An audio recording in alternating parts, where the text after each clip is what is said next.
বিভিন্ন ফলের ছবি দেখাবো, ঠিক আছে? অনেক অনেক ফলের ছবি দেখাবো। এখানে কি রয়েছে? আপেল। আপেল কি রঙের? লাল। ঠিক বলেছে, সারা বছর পাওয়া যায়, তাই তো?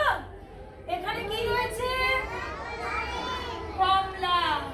কমলা সারা বছর পাওয়া যায়?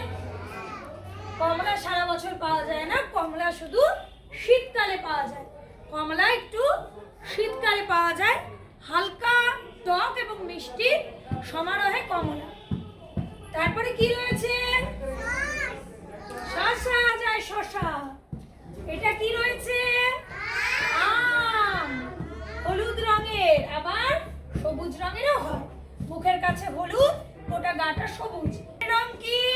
হলুদ। আম আমাদের জাতীয় ফল, শুধু গ্রীষ্মকালে পাওয়া যায়। এখানে কি রয়েছে? কুল রয়েছে। সরস্বতী পূজায় কুল লাগে, আর কুল শীতকালীন ফল, একটু টক খেতে। পেয়ারা। পেয়ারা দেখতে পাচ্ছি আমরা। পেয়ারা বর্ষাকালীন ফল, সুস্বাদু মিষ্টি। এখানে আমরা কাঁঠাল দেখতে পাচ্ছি, কাঁচা অবস্থায় সবজি হিসাবে খেয়ে থাকি, পেকে গেলে আমরা ফল হিসাবে খাই, গ্রীষ্মকালীন ফল। এখানে লিচু রয়েছে,